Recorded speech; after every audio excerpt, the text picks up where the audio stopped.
annual awards at the Radisson Hotel in downtown. Coworkers, neighbors, and friends nominated the women. The event is put on by Council Member Curran Price. Well, we're excited to celebrate women in our community who are really making a difference. We've decided long ago to celebrate not only those who are famous and those who get a lot of publicity, but those unsung heroes and sheroes as well. Another shero, Evelyn Gomez Villaflor, teaches at Los Angeles Trade Tech College and works in child development. She hopes to be a role model to inspire her students to achieve an education, just like she did. The most rewarding thing about my job is that students can see that I come from the same place that they come from, and that they can see that if I was able to do it, because I come from a very impoverished community. I'm an immigrant myself, and that I didn't even learn English until I was 12 years old, and that for them to see that, like they say, if she did it, I can do it. I was very surprised and humbled to be representing our college, our community, and not only that, our Latina women. A surprise for a group of women who go above and beyond. It's their time to shine. Councilmember Price hopes that the event will inspire others to become sheroes in their own community. Well, she's the OG shero. As an Associate Justice of the U.S. Supreme Court, Ruth Bader Ginsburg has one of the greatest legal minds in our generation. But lately, she's become a popular icon and meme as well. Here's more on the notorious RBG exhibit. After 25 years on the bench, how does one go from heavyweight liberal Supreme Court justice to popular rapper meme on the internet?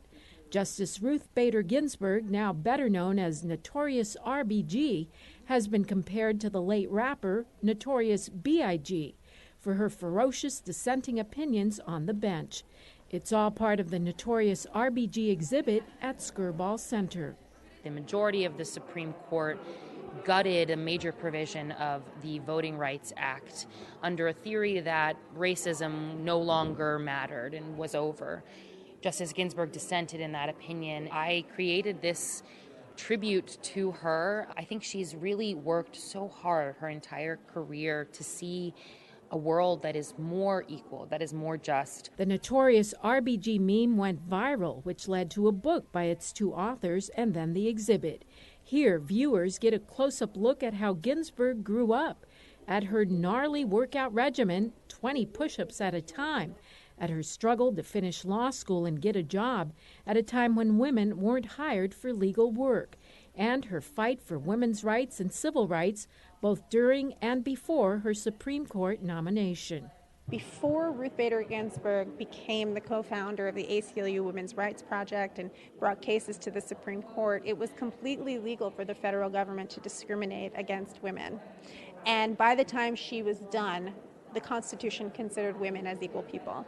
The exhibit is full of immersive environments like this one, where you can actually try on a robe similar to what Justice Ginsburg would wear, and she has a signature move. She wears these jabots or collars depending on whether she has a dissenting or a majority opinion, and this is her dissent collar. And voila, you too can become a Supreme Court justice for a moment. It looks very different than your traditional history exhibition because we encourage you to touch and play and explore, and in some cases, physically try on things. And tributes, so many tributes to Notorious RBG, even those that come from the skin of people's cheeks.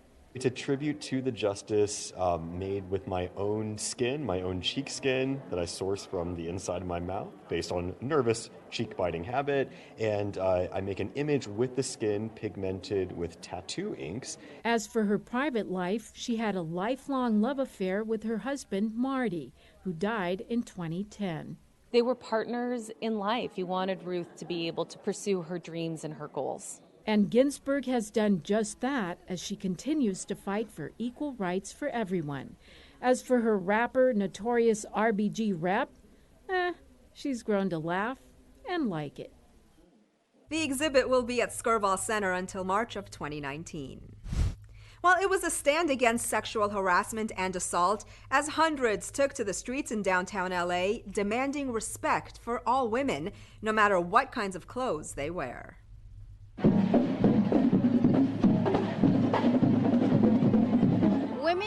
not be afraid to walk down the street half naked and be harassed by men, or for people to think that we want it. I'm here to support all the women, their bodies. They can do whatever they want with them. Nobody can tell them what to do. This is Slut Walk Day, so this is the day that we can be free, dress up a little bit sexy, and don't judge people how they're dressed or how they look or how skinny or fat you are. We need to stop this. So we're here to empower women, stand for what's right, and go sluts. I'm here for anti-shaming for trans women, and the anti-culture against rape here is like not good enough. We want to support other women. We want to support anybody who's been a victim of sexual assault. We want to support and bring positivity to their lives. That we're marching for hope that things will change. Why would it ever be your fault? If you say no, if you cannot say no, it's not your fault. It is whoever raped you's fault. They need to learn consent because it hurts people when you don't. You need consent. A yes is a yes. No means no. There are people that love you and believe you, and the world is changing. Have hope. We have a slut walk. We have people organizing. We have people protesting. Things are changing for you. And vote. That will get people out of office who believe in silencing us. Vote. Activist and feminist Amber Rose started the annual walk, which is now in its 4th year. Over at La Plaza, Angelinos came together for another common cause, celebrating and mourning loved ones who are no longer with us.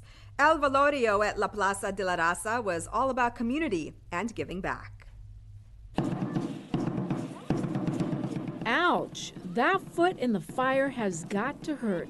Oh, wait, these people are all supposed to be dead, or at least dressed up like it anyway, so maybe it doesn't hurt. As the Day of the Dead holiday descends on Angelinos, this El Velorio event helps honor those who have passed on.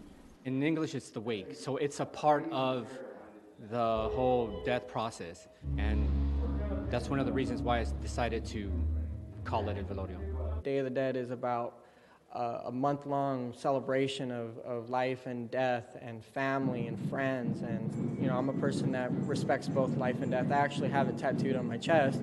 The Mexican-American celebration honors all dead loved ones, but at least on this night, it focuses on artists and musicians like dead mariachis. And this is a representation of some of the musicians that have passed, and also some of the battles that we fought to get where we're at. I personally had a daughter and a son that passed away, so kind of just in memory of them. I always celebrate their lives. Always, every day. The dead here apparently come in all shapes, sizes, and forms of expression, from scary and tense to the downright nice, sweet, and friendly. Or we leave this one for you to decide. A Catrina is a woman from the Day of the Dead. And most commonly they're all dolled up. They are in gorgeous gowns, gorgeous makeup, and usually as we see them, they're skeletons. My makeup represents, more a living culture that is still going on here in Los Angeles, a culture so beautiful that needs to become bigger, and that not many are really knowing of it. Kind of like Halloween, but not really. We bring photos of our deceased, and it's a day to honor them. It's very different from Halloween. Halloween is just, in my opinion, is just a costume party. Costume party or not, it's a chance to celebrate life and death and art, whether you're ghoulish, happy, beautiful, or sad. And you have 30 days to do it. El Velorio helped raise funds for La Plaza de la Raza Cultural Center. Turning now to another cultural event, crowds came to Pershing Square to celebrate Oktoberfest. Here in LA, we of course change it up a bit by mixing some local brews with traditional German ones.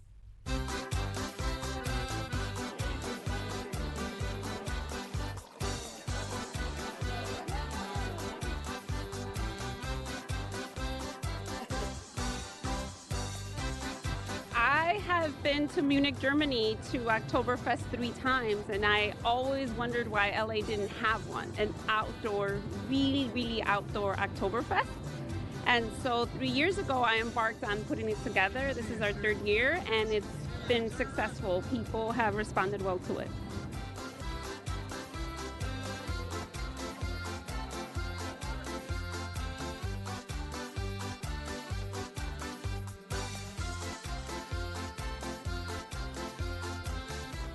I think it's a cultural event more than anything, because besides beer, you get to enjoy food from Germany, clothing from Germany, music from Germany. That's pretty fantastic.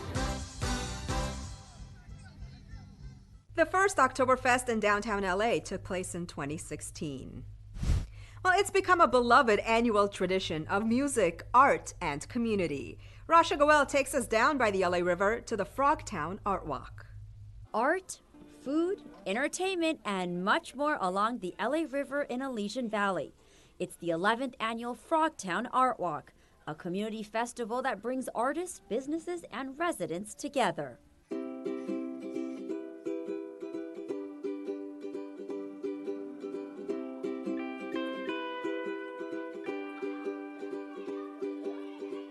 Frogtown Art Walk is held every other year. Residents say they enjoy being able to come out and celebrate the creativity in the neighborhood. I'm very happy because it's gonna get people out and be more cultural, and we meet the neighbors and see people. Residents get to connect with nature and art, while artists are excited to share their work.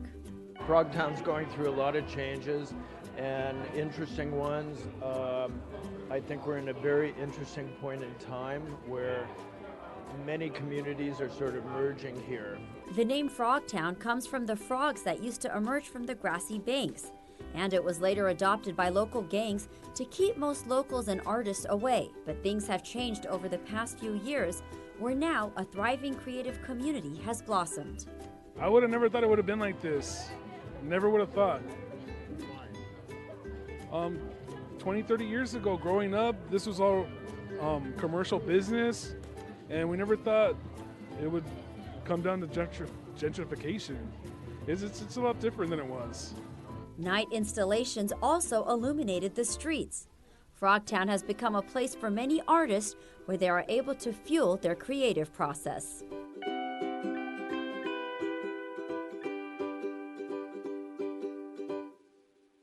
As you just saw, free pedicabs were offered along the LA River path during the event. A new care center for people experiencing homelessness. The LADWP gets the valley ready for an earthquake, and a grant helps improve access to the LA River from Studio City. All these stories in City Beat. Mayor Eric Garcetti joined Councilmember Gil Cedillo and other state and local officials for the grand opening of the Pico Union Recuperative Care Center, where homeless Angelenos can heal after being discharged from the hospital and be connected to housing resources and social services. Amenities include semi-private rooms, an informal clothing closet where residents can access donated clothing and accessories, regular visiting hours, and a community garden for neighbor and client use. Thank you all so much for making this day possible. We will end homelessness in LA. City leaders visited the construction site of the longest earthquake-resistant pipeline project in the nation. The project, located in the San Fernando Valley, is adding 4 miles of LADWP pipe that transports water over the San Fernando Fault in Sylmar to residents in the Sunland Tujunga area of the valley. The project is part of LADWP's commitment to meet the mayor's goal to install a total of 14 miles of earthquake-resistant iron pipeline by 2020. City and state officials also celebrated $150,000 in new funding to revitalize the Studio City Greenway along the LA River. The grant from the Santa Monica Mountains Conservancy and awarded to the City of Los Angeles will go toward improving bike and pedestrian access points, restoring the landscaping, and enhancing public health and safety along the Greenway from Whitsett Avenue to Laurel Canyon Boulevard. It's made up of a unique list of ingredients like chocolate, cinnamon, chilies, and more, creating a rich, intense flavor.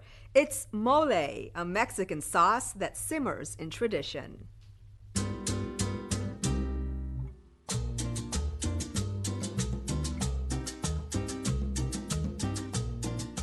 Here we are at the Feria de los Moles in Grant Park in downtown Los Angeles. This is the 11th annual feria that we have.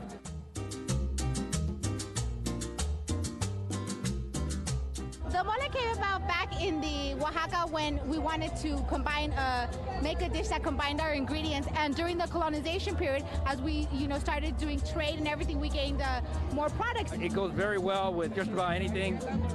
I've had it for many years, and I enjoy it to this day. 11 years ago, these small group of people came to my office from Puebla. They said they wanted to start a Feria de los Moles so that people in Los Angeles could taste the great mole from that was founded or first created in the city of Puebla, Mexico. And here we are 11 years later, has become one of the largest outdoor food festivals in the United States. But I think what's made it so popular is that not only is mole delicious, it's a sauce that's created with different ingredients like chocolate and cinnamon and all kinds of great stuff. But also it's so popular because people want to come together and simply celebrate culture. And this is a great example of what happens when people in Los Angeles are working with the Mexican government to continue to make this a great event. And each year it gets bigger and bigger, more music, more food, more fun, and it's just a great thing to see. Celebrate Dia de los Muertos in Pacoima, fall into fun at the Griffith Park Harvest Festival, and see a downtown LA landmark light up with music. All this in this week's Things to Do.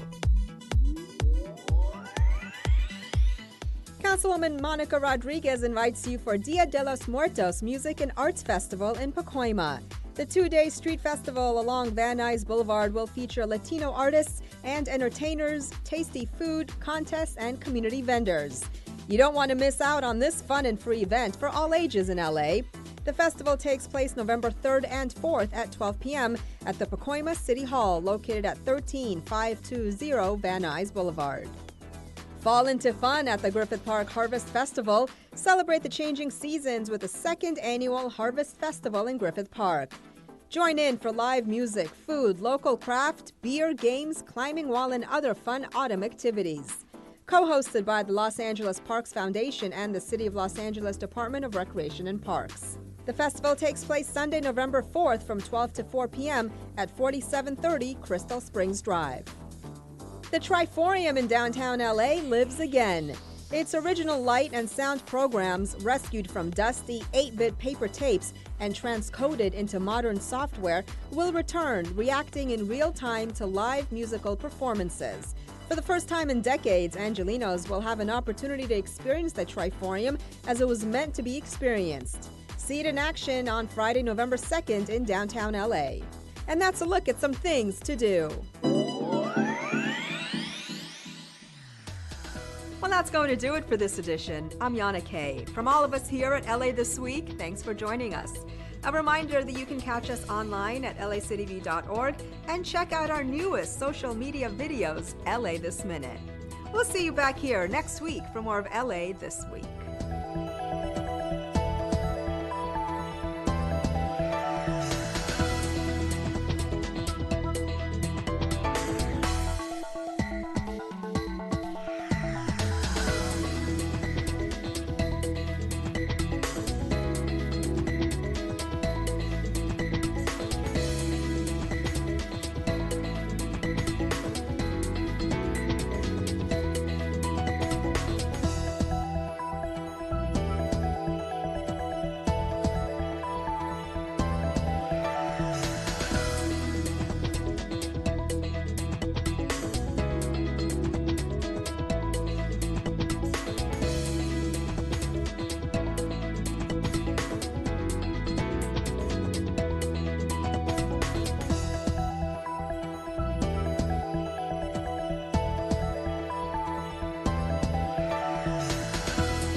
MyLA 311 is an easy-to-use mobile phone app. Available from the App Store or on Google Play. MyLA 311 links Angelenos with the services and information they need to enjoy their city, beautify their community, and stay connected with their local government. Find the nearest fire station, library, or even senior citizen center.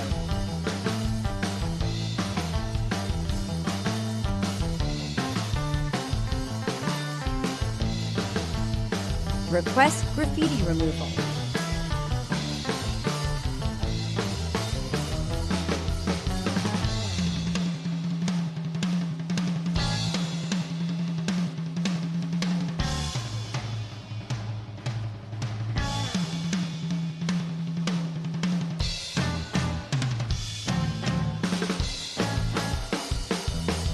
You can even pay your DWP bill.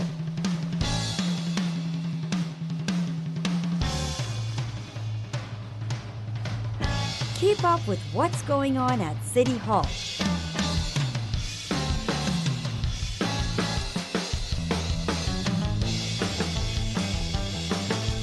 And even report illegal dumping.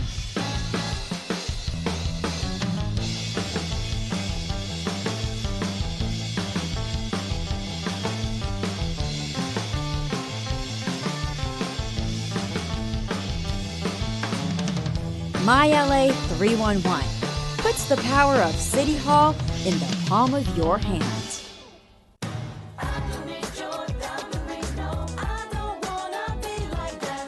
Hi, I'm Gina Ray, and this is my dog Whippet. We're from Winnetka. Get it, girl. You're watching LA City View, Channel 35. This is our city and our channel.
Buscaino, Cedillo, Englander, Harris Dawson, Weezer, Koretz, Krikorian, Martinez, O'Farrell, Price, Rodriguez, Rue, Wesson.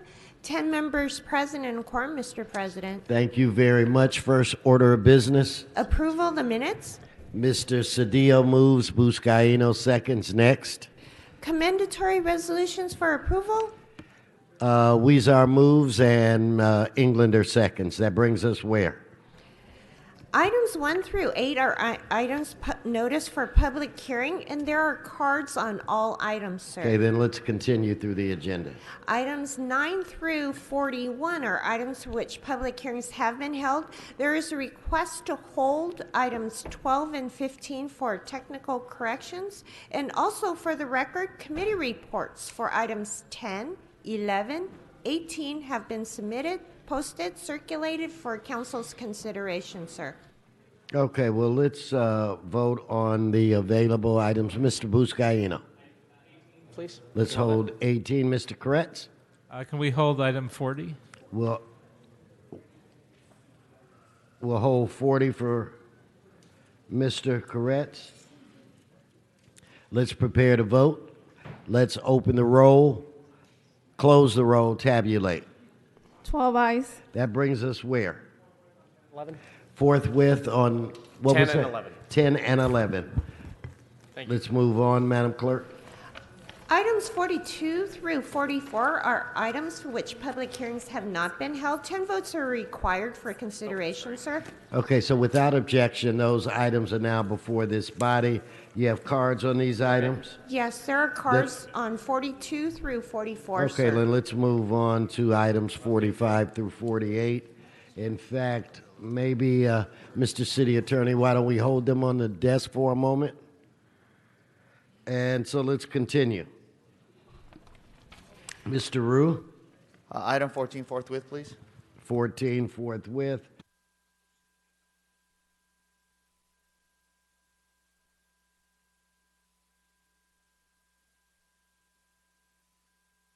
Let's take up item 18. Mr. Buscaino, you want to roll with 18? Yes, Floor thank is you. yours.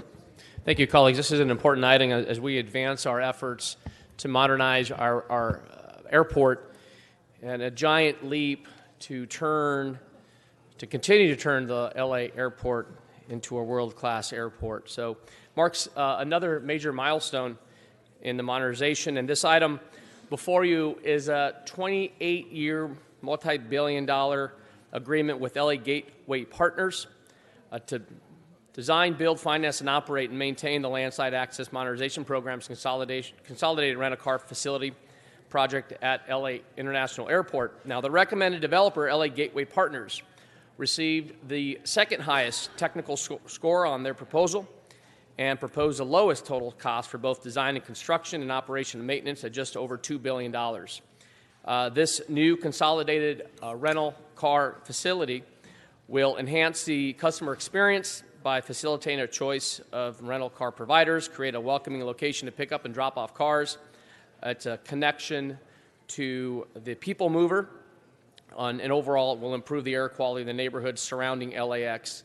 My colleague here, my seatmate, Mr. Bonner, has done all he can to advocate for these types of projects to lessen the traffic impacts in the surrounding neighborhoods. But we clearly heard from yesterday's committee meeting from LAWA's CEO, Deborah Flint, in T3 that this facility will be designed and constructed in a way that will allow for the space to be repurposed should changes to transportation come online, including autonomous vehicles, reduce the demand for rental cars. So I'd like to thank our CEO, America's Airport Director, Deborah Flint, her entire team, and the men and women of LAWA and the entire Commission for all their dedication, perseverance, and hard work on this key project as we advance our way to an incredible airport that we so much need. So thank you, and I also ask for your vote, Mr. President. Thank you. Mr. Bonner. Thank you, Mr. President, and thank you, Mr. Buscaino. It may be Halloween today, but this vote is an occasion for fireworks and confetti and horns blowing. This is a really, really big deal. This project was envisioned and first talked about publicly under the Jim Hahn administration and was proposed in either 2001 or 2002. As Mr. Bruscaino notes, this is part of making LAX a world-class airport. He only got half of the mantra right. It's a world-class airport and a first-class neighbor. This is a project that is going to make the experience for passengers at the airport better and the experience for neighbors better. Right now, the central terminal area is incredibly congested. It is a pain in the butt for any of us to try to get to the airport. They estimate around 15% or so of the traffic in the central terminal area is caused by a series of different competing shuttles from different companies clogging up the traffic. By consolidating the rental car operations off campus to the east of the airport, as other airports have done, it allows us to have one seamless shuttle that goes around the airport, and it makes it a lot easier for people who are using the airport to find their rental car and to get in and out. And that has the residual impact of reducing driving around the residential neighborhoods and the commercial areas in Westchester, which creates more traffic there and increases emissions. So this is a huge deal, and it's part of an overarching huge deal. Just last week, Metro unveiled the really, really impressive designs for the Metro station that will connect rail, finally, hallelujah, to LAX. We're moving forward with the automated people mover, and our various airlines. American just announced a week or two ago multi-million-dollar renovations of our terminals, really, really changing our airport and making it, as we say, into a world-class airport and a first-class neighbor for the first time in, like ever. Okay, let's prepare to vote. Let's open the roll, close the roll, tabulate the vote. 14 ayes. All right. Forthwith. Sergeants, can we remove the cord? Because I saw Miss McAllister earlier. So Miss Patricia McAllister, I want you to come on down. Items 43A through 43J, and then you have item 44 in your public comment. So, Madam Clerk, she'll get 2 minutes now, one for each item, and then our general public comment. Okay, let's start with number 43. If I can have some quiet over here on my right side, I can't hear myself. The liens, you're listing them here again, and thank you very much for doing that. Now, I also want us to put a stop on all liens for right now. This country is under a state of emergency. We have illegal alien criminals getting ready to try to break into this nation. We have over 15,000 troops on our borders, and I hope they shoot to kill. Now, here's the deal. We need to put a hold on all liens at this time. This country is under attack, okay? And another reason why we want to put a hold on these liens is because we have 5 million illegal aliens in Los Angeles alone living in affordable and HUD housing. Until we get them out of this country, we shouldn't be putting any liens on anybody putting people out of their homes or their businesses, whatever property they have. Now, let's talk about number 44. I find this to be very, very strange. This city has set up a program where businesses who get contracts, now I'm from Chicago, I used to have a business, I know about contracts, I got some. You set up a program where companies who get business with this city has to kick back millions of dollars to the city, and then you put them in some kind of fund, the money. Now you got this company here, they have to kick back $200,000. That's called kickback. You trying to legalize kickbacks? If I get a contract, I shouldn't have to give you a dime. That's a city contract, they're doing the work. You are stipulating that they pay the city, one guy up to $1 million, one company, this company right here, $200,000. And then you said, we will determine later what fund, F-U-N-D, we will put the money in. I know what fund is going in, your pockets. Here's the deal. You guys are really putting yourself in trouble. We got Trump in there, we're going to get a Republican governor, and you're going to be investigated, so keep smiling. Okay, now your 1 minute for general. My 1 minute general public comment. I attended the county supervisors meeting last year where they were talking about taking fees from the city, from the people, from the taxpayers, and using that money to pay the legal fees of illegal aliens. Yes, I went to the meeting. Hundreds of us spoke. We said, we're against this. We're against this. And they passed it anyway. Most people don't even know that. We are paying for illegal aliens, and they fought about paying for the illegal aliens for the criminals in jail, too. Mayor Garcetti agreed upon it, too. This is what Mr. Bauer was angry about, and he went up and shot up that Jewish synagogue.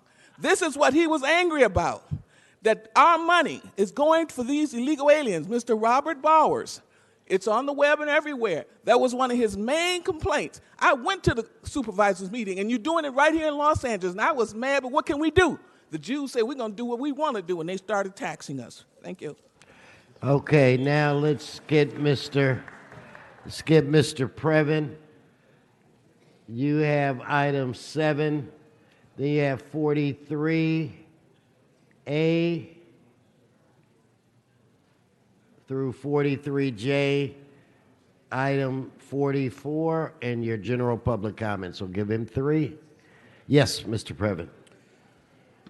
Thank you, sir. Good morning. It's Eric Previn from Studio City. I'm going to speak on behalf of myself this morning. I was just looking at your, I guess it's Mr. O'Farrell's district. They're working on an official police parking garage project. And boy, they certainly do not skimp on these projects. It's a $12.3 million So I don't project. believe that's any of the items you signed up for, is it, Yeah, Mr. Previn? of course it is. It's on the, yeah, you're wrong about that. Mr. Previn, and let's make sure we stay on top. It is. And that's about $55,000 per parking space. There are 225 parking spaces. That's significantly lower than the cost per housing that we've been hearing about, up near $500,000 in the city of Los Angeles. But it still raises a lot of concern. So there was no bidders, just one bidder, which is a significant problem. Mr. Previn, I don't think that's item 74344. What are you talking? It's 42, sir. You didn't No, sign Mr. up Previn, Yes, I did. Mr. Previn, don't I wanna told argue you about- have item 7, 43, 44 in your general public comment. Right. Must be that I just don't know what I'm doing, I guess, huh? Yeah, I'm just totally confused, and I am a wild lunatic who has no idea what I signed up on, like the police garage. Mr. Yeah, Previn, okay, you want to fine. speak to items, or do you want to go to your 1 did minute? I sign up on 43, or did you erase that one as well? Yeah, I did sign up on No, 43. Mr. Previn. I signed up on 43, yes Mr. or no? Previn, you don't need to be wise. I gave you the numbers. You're playing games during my No, time, sir. give Mr. Previn his 1 minute for general public No, comment. let me finish on You have, 43. you have 1 minute for general See, public this is an comment. example of your violating people's ability to communicate and participate in the meeting, sir. And you do it in every single way you can. I'll talk about the campaign finance ordinance that Mr. Bonin and Mr. Koretz, who can raise $25,000 like this on Halloween, like that, because he lives in a very rich district. But you guys are making it so there will be no debates. There will be a little town hall set up by the incumbent, and you're going to make it so that the threshold is even still double the threshold to access public money that we have in New York City. So that is a shameful way to go, and you're the shameful guy who prevents people from speaking in the meeting on items that are on the agenda. Today you've dazzled everybody with a fake lien item where you have a series of receive and files, which means you're still going after the people for the money, and what you've done is you can't lien them because they live there. And then the others, you're confirming liens, and today we can speak on them because for days and weeks, those folks who were liened were not allowed to speak out here in the hall where you have Channel 35, where Blumenfield is doing an excellent job. Blumenfield is also looking at the gross receipts tax that Mr. England pushed through. Thank you, Mr. Previn. Your time's expired. Okay, Mr. Herman, items 1, 2, 3, 4, 5, 6, 7, 8, and then you have items 42, 43, and 44. So he gets 3 minutes, then his 1 minute for general. So what is diabolical about street lighting maintenance is that it does not shine the light on Paul Krikorian. We have asked him to put lighting in our district to conform to the issues that prevent us Americans from surviving from the Holocaust of drug dealers. In addition to that, thank you, Mommy, for shedding light. Improvement Now we know that mommy's on the right track. I'm on item 2, fool. Item 2. Mommy shining the light on the human trafficking. We support lighting to deny pimps and johns from fucking our children in our community. Then I go into item 45, rookie. You diabolical. You're not on. You don't have 45, Mr. Herman. You have 44. 44 you can speak on. Well, regarding 44 by you, Sir Chair, a proposed development agreement that does not allow I or any wetback the right to live in mixed-use land use. Why is that? Is it because of the color of my skin is not as white as a politician's ass? Stay on topic, Mr. Herman. We're here to amend a planning land use that denies to remove me, an American citizen, the right to certificate the occupancy and prior issuance of building permits simply because you wave a lien against the American people as brought by you by Mr. President, and you take away his time. Okay, now give him his 1 minute. He's off topic. So who's suffering? Who is to blame with the evil things? It's not all politicians that do bad. We cannot tire out, nor do we try to move away anymore. Plagued with homelessness for the mass of poverty and brutal attacks by local government.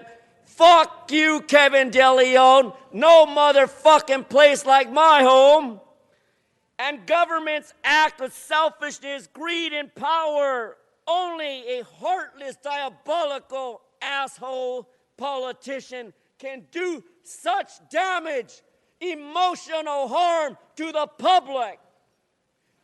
And at this point, only the assholes that sit there talking like Englander and Busquiano and Mr. Bitch O'Farrell, pay attention. 42 U.S.C. 1983. Fuck you. Thank you. Thank you. Thank you, Mr. Herman. Okay, we want to take up, Madam Clerk, let's vote on items 1 through 8. Let's open the roll, close the roll, tabulate the vote. 14 ayes. Now let's take up items 42 through 44. Open the roll, close the roll, tabulate the vote. 14 ayes. Mr. President, for the record, there is an amendment number 12, and it has been posted and circulated and ready for council consideration, sir. Okay. Okay, let's vote on, let's take that up now. Let's open the roll. 12, let's open the roll, close the roll, tabulate the vote. 14 ayes. Okay, I want to get some general public comment out of the way. And Mr. City Attorney and Madam Clerk, that concludes our multi-section comment. And just for the record, the amendment on item 12 was a non-substantial technical amendment. Thank you very much. So Frederick Silic, Caridad Vasquez, Marta Mendez, please come forward. Come on now.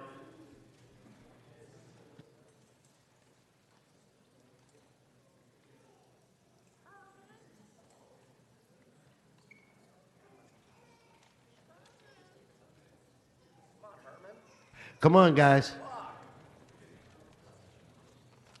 Mr. Herman, it's not your time, so please don't disrupt. Yes, ma'am. Buenos días. Estimados concejales, mi nombre es Marta Méndez, soy vendedora de Panorama City, dueña de mi negocio de tacos y quesadillas. ¿Cuándo? Okay. Buenos días, mi nombre es Marta. Good Espinosa morning, my name is Marta Espinosa. Méndez. Marta Mendez. Soy vendedora de Panorama City, I am a street vendor in Panorama City. dueña de mi negocio de tacos y quesadillas. I own my own business of tacos and quesadillas. Les quiero dar las gracias I wanna thank you por seguir el trabajo de pasar una medida for continuing the work of approving a measure para iniciar un sistema de permisos. to initiate a system of permit. Yo vendo en el área yo vendo en una área donde varios vendedores I sell my products in an area where several vendors. tenemos que madrugar a las 5 de la mañana We para ha- apartar su lugar. We have to get up at 5 in the morning to Si los, get our place. si los concejales nos apoyan, un distrito especial, If our city council members help us with a special district en la calle de Noro y Tobías, on the streets of Nordhoff and Tobias, mi grupo de compañeros my team of friends, organizamos we will organize a los nuevos que llegan a ser organizados. the newcomers to be organized. Thank you. Gracias. Thank you. Next speaker. Next.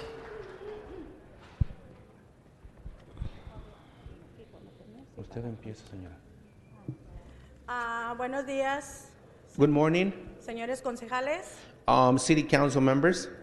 Mi nombre es Caridad Vázquez. My name is Caridad Soy Vázquez, vendedora de tacos y quesadillas en Boyle Heights. and I am a street vendor of tacos and quesadillas in Boyle Heights, Pionera de esta campaña para legalizar la venta ambulante en Los Ángeles. and I am pioneer of this campaign to legalize street vendors. Estoy agradecida del apoyo que nos han dado para mover un sistema de permiso adelante. I am very thankful that you guys move forward a permit to continue working. Es importante establecer un programa de permisos para que los vendedores tengan una manera de contar un espacio de venta y tener tranquilidad. It is important that you guys are proving a work permit so that the workers have a En Boyle Heights, la avenida Cesar Chavez, es especialmente importante crear distritos especiales donde se requiere un permiso de la venta fija de cada vendedor.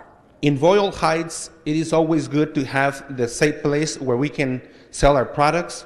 También ocupamos permisos flexibles para vender y movernos. We also occupy flexible permits to sell and to move around. En la Chávez hay una concentración de vendedores que requieren orden a través de un distrito especial. Esto funcionará como un remedio al conflicto de áreas populares del vendedor. There is a concentration on Cesar Chavez that we can allow to street vendors. Les pido, concejales, que nos escuchen, a las mujeres organizando nuestra área, apoyen nuestros distritos especiales. Gracias. That's what we ask you, city council members, to hear us, to all the street vendors. Thank you. Thank you. Frederick.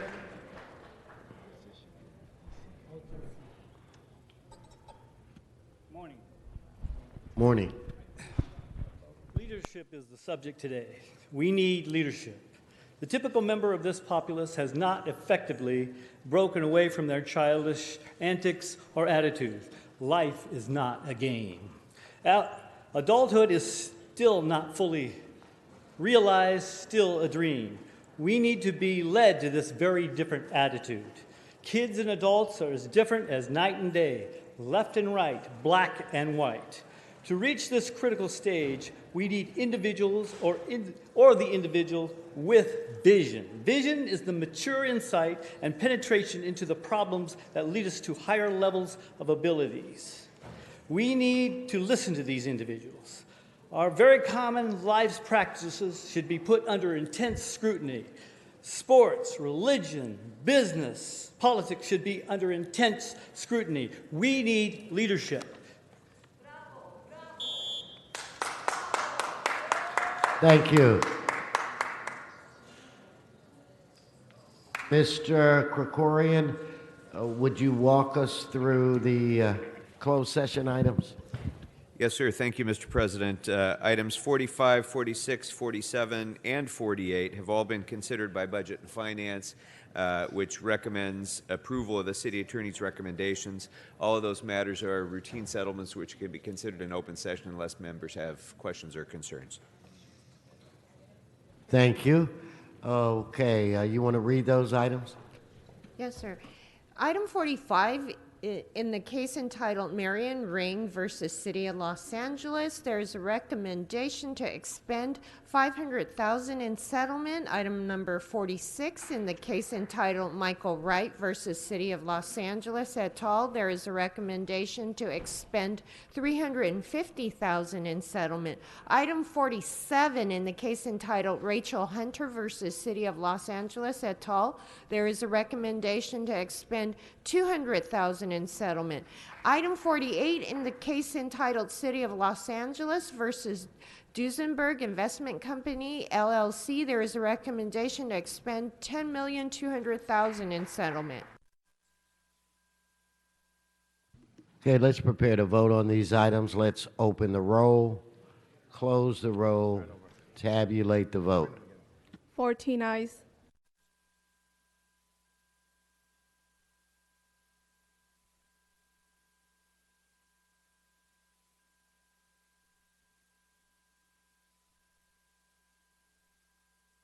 Marta Castro, Patty Archuleta, Merlin Alvarado.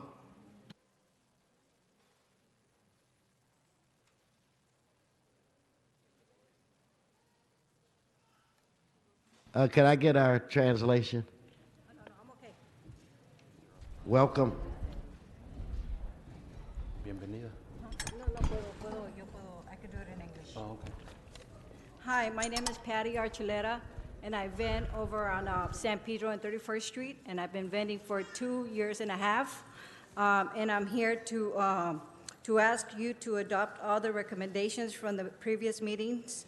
We believe that legal vending will be a success only if the city issues permits for vendors. We need a flexible permits, fixed permits as recommended by the committee. We're human beings. You know, we have needs. And what we do is like we make ends meet with this. I used to work for the county before, and because of, things happen in life, this is how I pay my rent, During the weekend, I go and I vend and I make extra money. We're not stealing, we're not robbing, we're making an honest living. So we're asking you if you can help us, with the permit here. What else can I say? Oh my God. and you know what happens too, I get up at 3 in the morning. I'm there at 3 in the morning. Thank you. Next speaker. The next speaker, Mr. Herman, this is your last warning. Please, could I have the next speaker?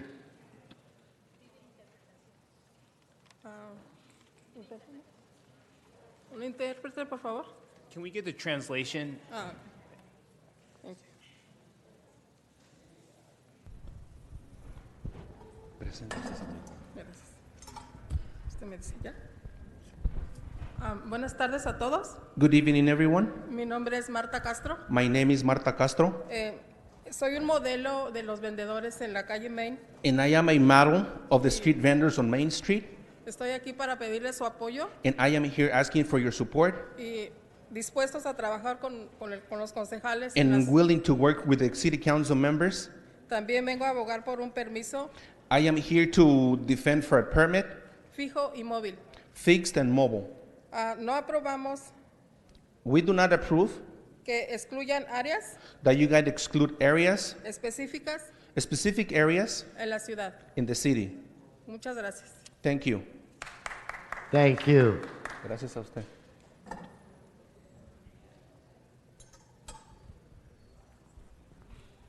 Okay, item 15 is ready to be voted on now, so members, let's prepare for item 15. Let's open the roll, close the roll, tabulate the vote. 14 eyes. Okay, if I could get Lyric Kelkar, Rosanna Franco, and Dora, please come forward. Please come forward.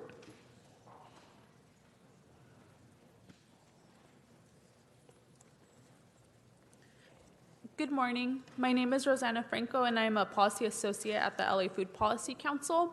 The LA Food Policy Council is a steering committee member of the Los Angeles Street Vendor Campaign, and we strongly support vendors in their fight for a fair sidewalk vending permit program.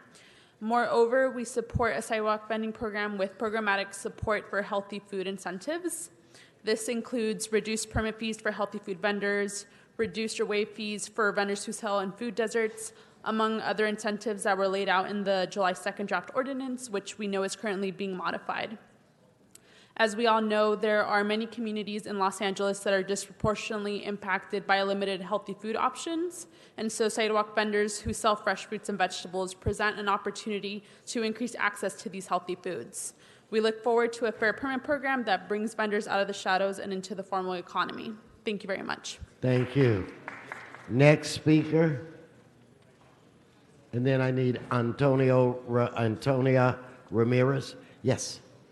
Good morning. My name is Lyric Kelker. I work at LEARN, a nonprofit community development organization here in Los Angeles that provides economic and business development services to entrepreneurs within the region. I'd like to comment on the research and establishment of a street vending permit system. It is great the city is moving forward with the program, and we appreciate the work you've already put into it. Through the process of RFP development and considerations for the program, we want to encourage the council to keep the vendor community in mind, and echoing the comments from vendors we just heard, to ensure that the program is aiding the needs of vendors across the city, especially in regards to the special vending districts. We'd like to see a permit system that is affordable and offers education programs to vendors to make sure they can participate in our economy. We hope the city continues to work with vendors to establish an inclusive and fair system. Thank you for your time. Thank you. Ms. Ramirez. Stop the retaliatory homeless holocaust. Today, I have been kicked out of the new housing trailers out of retaliation for the corruption and the criminal racketeering that the politicos are involved in. The trailers are located at 711 North Alameda Street, LA, California, 90012. It is a Chango Latino wetback Come Caca, gang stalking, infested, and white trash and other junkies. Good people are not being housed first. LA politicos are first and foremost housing all the criminal, uncivilized, undesirable assholes who are destroying, vandalizing, robbing, and assaulting and gang stalking innocent people like myself. They don't deserve housing. They all deserve rehab and or deportation. Stop fucking with a good, honorable, legal, law-abiding, homeless, middle-class people. Now, Waldo told me he is afraid for my safety, so they are kicking me out. Incidentally, this morning, the gangbanger Latinos pussies broke my shopping cart wheel. They vandalized it, so Thank you. Thank you, Ms. Ramirez. Your time's expired. Thank you. Your time's expired. Okay, that concludes general public comment. Shh. Okay, now let's deal with Ms. Ramirez, please. Let's deal with item 40. I'd like to recognize Mr. Curran Price at this point. Thank you, Mr. President. Colleagues, before you today is a rare report, a tri-committee report. Economic Development, along with Public Works, chaired by Bob Blumenfeld, and Arts and Parks, chaired by Mitchell Farrell.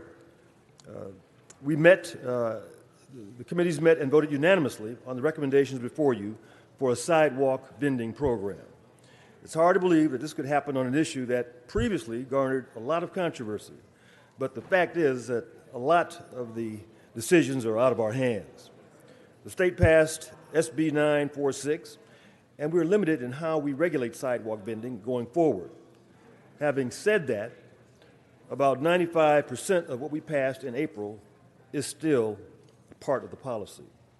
The most notable change is the 2-vendor block rule, which has been removed. We have asked instead that there be a distance requirement between vendors for health and safety purposes. We've also asked the city attorney to report back on enforcement, especially in regards to dangerous materials. And we're still moving forward with a few no vending zones in the city, based again on health and safety considerations. We're going to be working over the next year to finalize the permit system and to plan to have it up and running by January the 1st in 2020. Until that time, vendors will need to follow the rules and regulations set forth by the council. We've asked the city attorney to transmit an ordinance and the Bureau of Street Services and Recreation and Parks to transmit rules and regulations by November the 15th so that everything can come before you at once and we can have something in place to comply with the state law by the first of next year.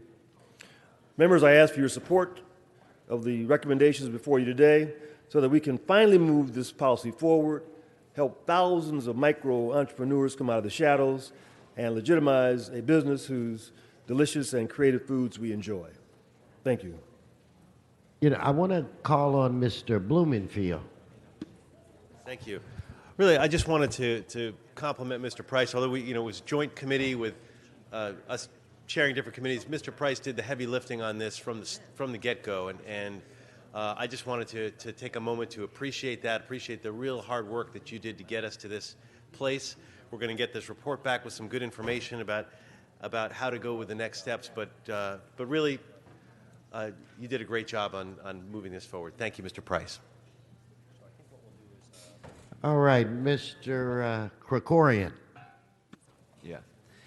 Thank you, Mr. President. If I could just take a moment to have the CLA come up for a couple questions. Okay, let's, if we could get the CLA to come up to the center as table. the CLA is coming up, I just want to echo Mr. Blumenfield's comments, first of all, because what we achieved with the ordinance that we had previously achieved, thanks to Mr. Price's long months, even years of leadership on this issue to try to drive a solution forward, was a really important piece of legislative work that we all worked on.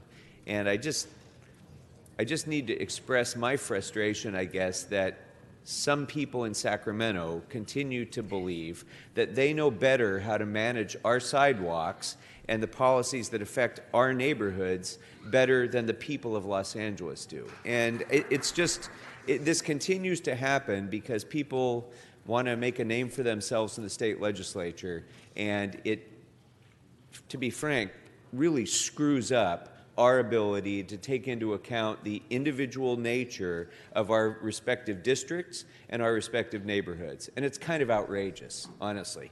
But this is what we have to deal with. So this bill was passed, and now we have to operate within its confines, and I want to thank all the committees for trying to figure out a way to do that. And I just have a couple of questions about the CLA's report, actually, more than the recommendations themselves. First, the report indicates, first, that the city may prohibit stationary vending in residential areas, but not roaming vending. And then later in the report, it indicates the city may prohibit stationary vending in parks if the park has a concession agreement. If the park is in a residential area, I assume we can prohibit stationary vending under any circumstances, whether there's a concession agreement or not. Is that right? If it happens to be in a residential area, that's correct. Okay, good.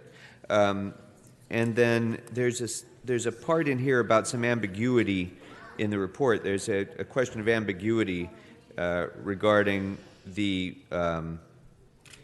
question of location-based permits and which would be supported by health, safety, and welfare findings and what that means.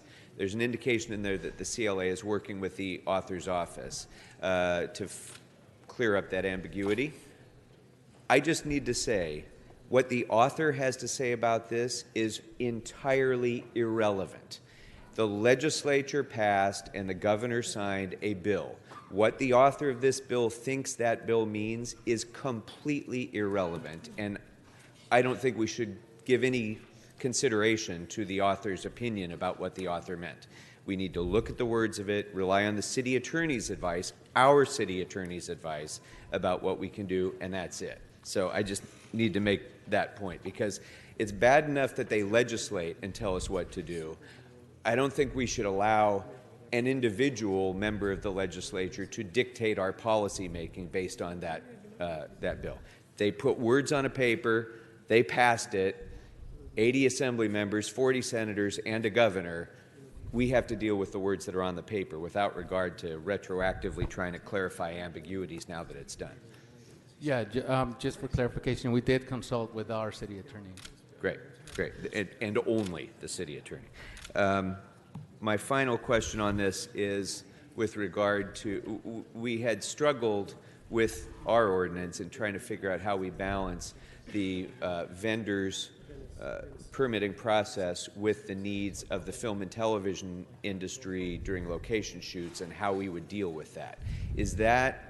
Are we still able to address that issue with the new recommendations under the state law? Yes, the state law does allow the cities or municipalities to prioritize the film industry.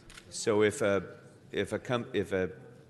producer has a location permit, we can exclude vending during the time period of the shoot in that area. Okay, very good. Thank you very much, Mr. President. Thank you, Mr. Krikorian. Mr. Bonin? Very much. Wow. Thank you very much, Mr. President. I'd like to ask the city attorney to come up. I have a question, Valerie. While she's coming up, let me just echo Mr. Krikorian's lament. I mean, this really was outrageous by the state legislature to do this. I voted against this earlier because there were certain safeguards and provisions that I wanted in there at the request of many of my constituents, and the things that I wanted are now prohibited by the state legislature anyway. So this is what we got. I have a question though. There's an amending motion going on around circulating to mention specifically El Pueblo and Venice Beach Oceanfront Walk. Earlier in these discussions, I asked about the applicability for Venice Beach and was told that 4115, the existing Venice Beach vending ordinance, sort of covers everything down there. Why do we need to duplicate in this ordinance? Assistant Attorney Valerie Flores. The ordinance that currently governs vending in Venice is LAMC Section 4215, and the reason we would like to make note in the new vending ordinance that commercial vending won't be allowed in Venice is to make sure there's no conflict between the two ordinances. It's just to clarify that the First Amendment vending that's currently allowed in Venice will be the only type of vending allowed there, and to make sure that the two ordinances are not in conflict. So this essentially codifies what the existing regulations are at Venice Beach? Correct. Okay, because for a couple decades, every 2 years we had a huge debate over vending regulations in these chambers. We'd pass something and then the court would throw it out and we'd come back, and the intent always was to restrict commercial activity there and allow First Amendment activity and performers, a lot of which has been squeezed out by commercial activity over the years. And right now we currently have a prohibition on commercial activity there. It's very difficult to enforce because of a lot of the court decisions, because it's a free speech zone. But I just want to clarify before anybody misreports in the press what we're doing, that this simply codifies what the existing regulations are at Venice Beach. It keeps in place the status quo at Venice Beach and ensures that the new vending ordinance will not be in conflict with the Venice Beach vending ordinance. Thank you very much. Thank you. May I just speak to Mr. Krikorian's question earlier? We read the state law as allowing roaming vendors in parks, even in residential areas, because of the language used by the state law says zoned residential. And so parks are generally not zoned.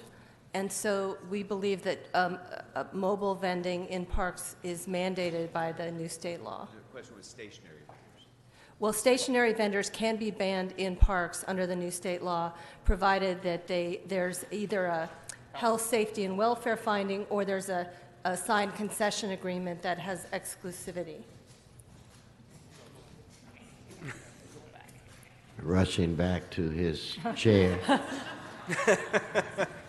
Sorry, just to clarify though, this is really kind of a small point. It's just that the CLA report indicated that we would have the authority to prohibit stationary vending in residential areas. Correct. And then it gave the conditional requirement with regard to parks that we could prohibit stationary vending only if there's a concession agreement in place. Correct. So does that mean that if a park is in a residential area that and has no concession agreement, that we cannot prohibit stationary vending there? Correct. Okay, so somebody can set up shop in our parks in a residential area and have a permanent business there, and there's nothing we can do to restrict that? Well, again, the city on a park-by-park basis can make findings about the number of vendors, stationary vendors to allow there, the distance, to make sure that the park maintains its recreational use as its primary use. So it's not going to be a free-for-all. The Parks Department is working to determine what is the correct number of vendors in any given park that will accent the park's features but not detract from the recreational aspects. So it's not a free-for-all. So a permanent business can be set up in a public park without paying rent, without any other restriction, and as long as it doesn't become, as you say, a free-for-all. Well, and again, every vendor, even if they have a permit to have a stationary vending operation, will need to leave the park every night, take all their equipment and vending merchandise with them, but they can return the next day when the park opens. They'll also only be able to vend while the park's open. And again, Rec and Parks is being very diligent in going through park by park to determine what makes sense for every given park to complement the park's activities and not detract from the recreational uses. So again, it's not going to be a wall of vendors in the parks. Okay. Well, that doesn't give me a lot of comfort. So would it be feasible for us to consider a blanket concession agreement that would cover all parks, subject to exceptions that would be negotiated with Rec and Parks? So some of the Rec and Parks right now is actually going through and looking at all of its concession agreements.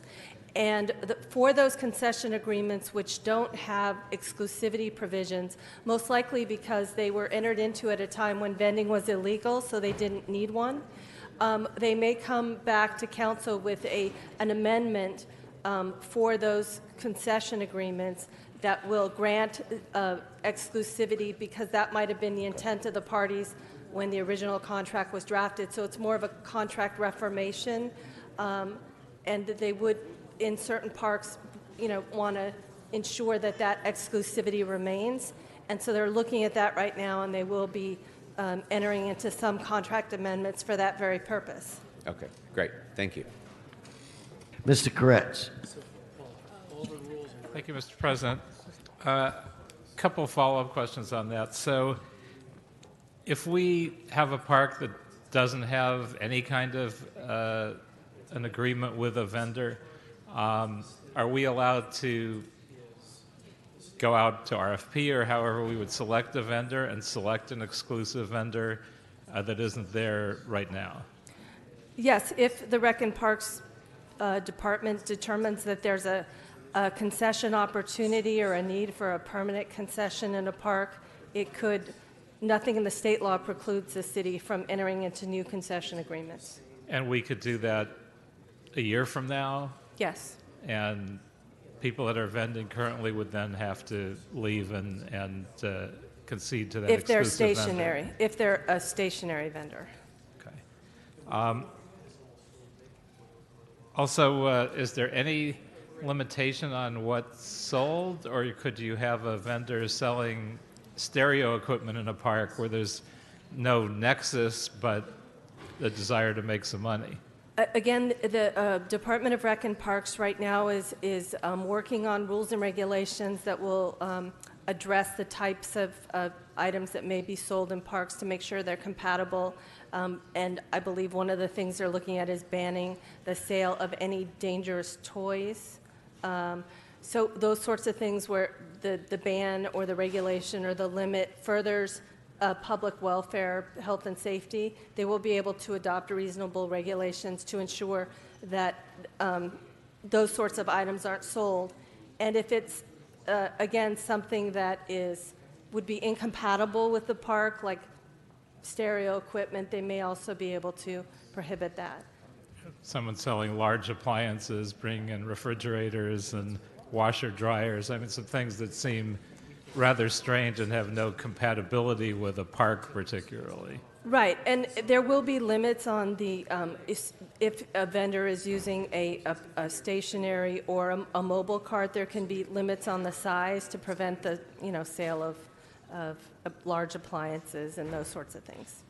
Okay, and I wonder if you could walk us through how the exemption process works, because I've had a couple requests in small areas in my district for an exemption based on health and safety concerns, like sidewalks that are too narrow for ADA already, and curbs and gutters without drainage for blocks and that kind of thing. So the City Council previously adopted an instruction for the CLA to work with each council office to identify areas that were of concern based on health and safety already. So the CLA has conducted about 2 or 3 rounds with council office that were interested in identifying such locations.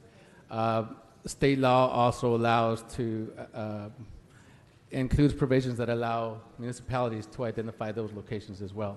So we will do another round and identify those locations, and then consult with the city attorney and make a recommendation to the council. So essentially, the state law didn't make health and safety findings any more difficult necessarily. They left it up to each municipality to come up with those findings.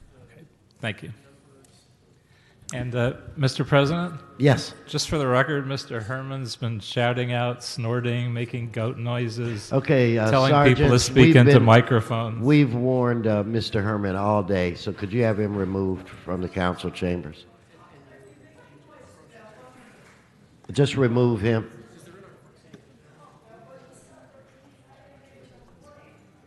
Let's remove him. He's had several warnings. He's continuing, Mr. City Attorney, to disrupt. But anyway, I want to thank you two for coming. Mr. Herman is continuing to disrupt this meeting. Why don't we disrupt him? And let's call for a vote on this item. Let's open. Mr. President. He is continuing to disrupt this meeting. He's shouting loudly enough that we can't hear what the clerk is trying to say. And he's still shouting. Okay, he's continuing. All right, Madam Clerk, what are your instructions? Mr. President, for the record, amending motions A, B, and C have been posted, circulated, and is now before council. Mr. Price, for a close? Oh, wait. Mr. Bloomingfield? Just wanted to go right ahead. But on motion 40A, it says include a statement that effective January 1, 2020, vending without a city-issued permit or license shall be unlawful. And my concern with that particular statement, one of the report backs that we sent back was to look into the benefits of permits versus just a regulatory system. Because it may work out that charging people for a permit may not make sense. That may be an extra cost that we have to then bear somehow if we could do the exact same thing with a regulatory structure, given the fact that all of our authority has been just removed from the state. So all of the things that we want to do, there may be a way to do them through a regulatory structure. There may be a way to do it just through permitting.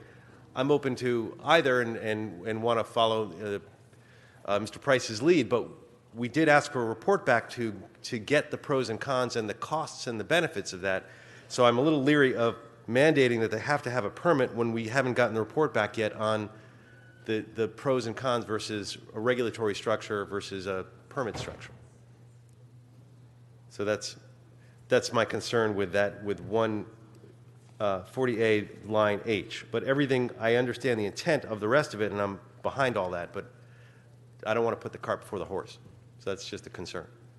I understand your concern. I just don't think it was shared by the majority of all three of the committees. And so I'm prepared, Mr. Chairman, to move forward and move that we approve 40A, 40C, and return item 40B to committee. Okay, so Madam Clerk, how do we want to do the votes on this?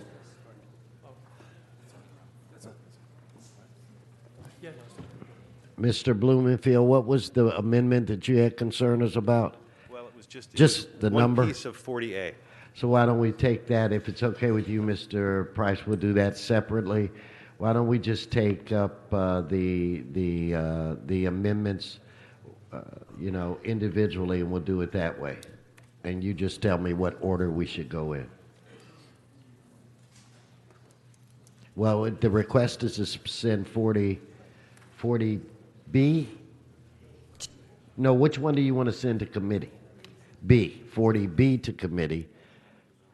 So let us, economic development, and then let's vote on the remaining. So, Madam Clerk? Yes, Mr. Blumenfield. There's a way to structure this. I'll make a motion that we send 40A to committee, and then I can vote for it if it fails. So I will move that we send 40A to committee. To Public Works and Economic Development. And then I'll vote for it if it passes. Well, at this point, I want to just I will allow you the opportunity to vote on that issue separately. I don't think the desire is there to have that sent back to committee. So, Madam Clerk, how do we... Come on, Sharon. Mr. President, you can vote on 40C by itself with the joint reports. Well, let's do that right now then. 40C with the joint reports. Let's open the roll, close the roll, tabulate the vote. 14 ayes. Okay, what do we have left?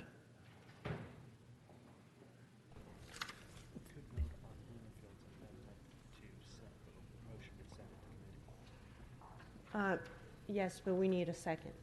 You- So for the request to send 40A to Public Works Gang Reduction and Economic Development Committees, there is a verbal motion from Councilmember Blumenfield to send it to committee. However, But there was no second. So what's left? My question was, who seconded? Mr. Koretz.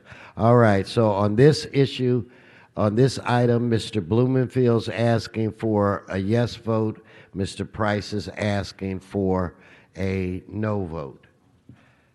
Mr. Bonin, would you like to make this a little more confusing? Go right Absolutely. ahead. That's what I'm here for.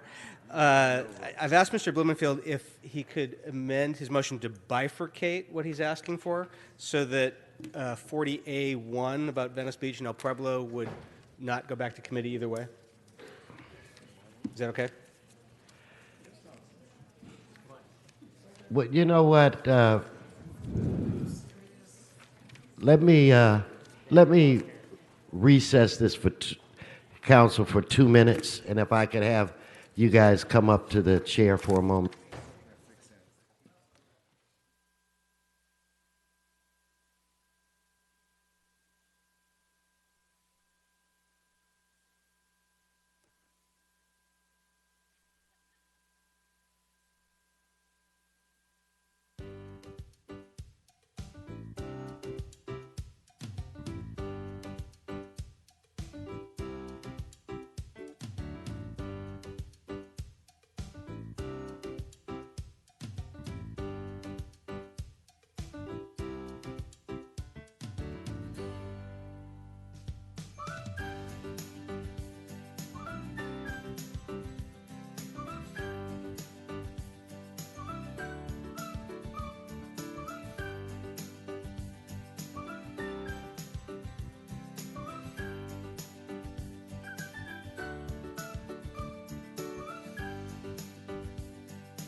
All right, so we're back, and hopefully we've worked this out.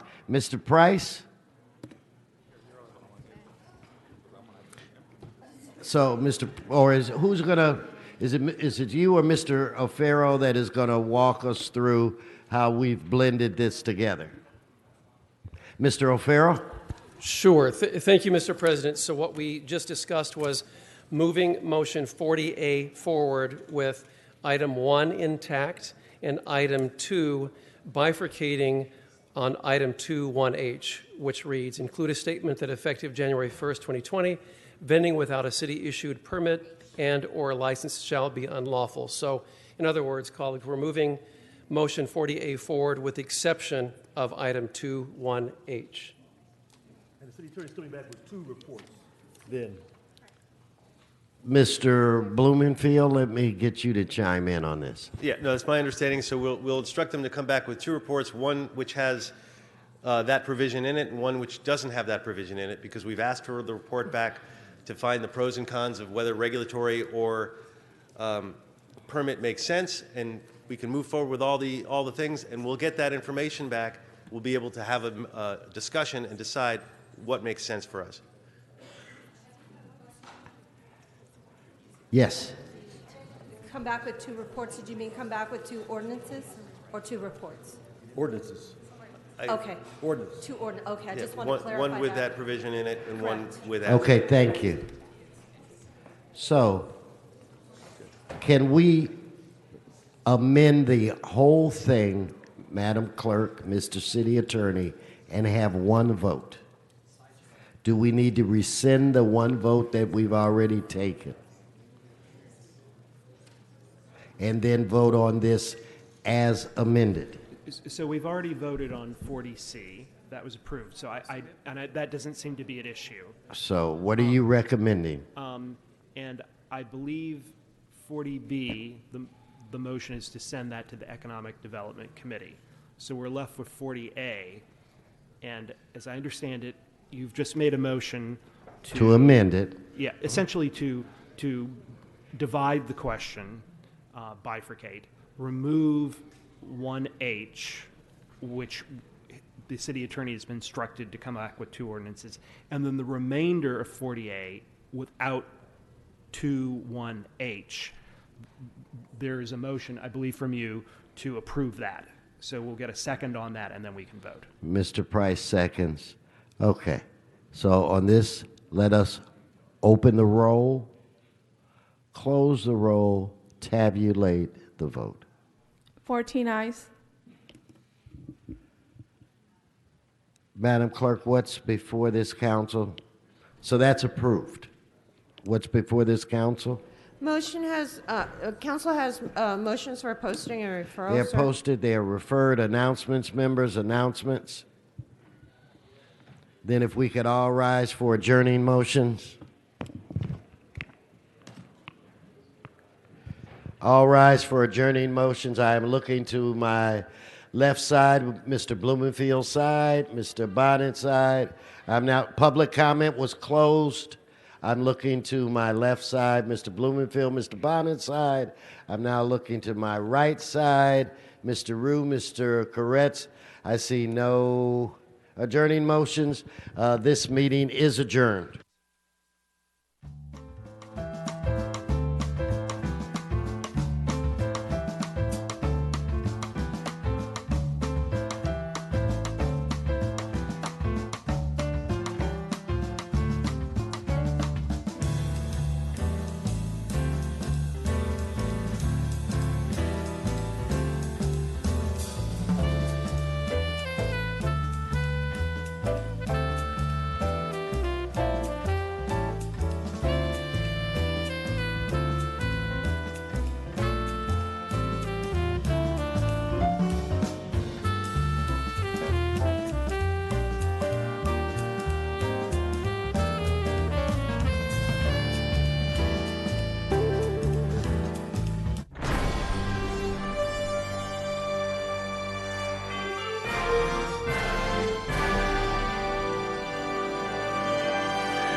enjoy most is being able to fabricate and create and produce items literally from just a concept or an idea that's placed on a piece of paper or even an image that you see on a screen. American Furniture Manufacturer supplies furniture for a lot of big name hotels in the Los Angeles market and all throughout California. We focus mainly on commercial clients, and to make it commercial, it needs to be very, very durable, very high quality. My father, Harry, started this company in 2004. I personally joined the company in 2008. As vice president, my day-to-day tasks include everything that you need to do to run a business, reviewing design, scheduling and coordinating logistics, as well as accounting and anything else you can think of. Most of the things that I learned and our success now has been through experience and on-the-job experience. I would say what makes AFM Contract unique is the fact that we're very punctual, very transparent, and cost-conscientious to the client. American Furniture Manufacturer would have 65 employees in California altogether. Internationally, in Indonesia and in China, where we also have factories, those combined can range up to the thousands. We mainly ship through the Port of LA. Per month, approximately, we import about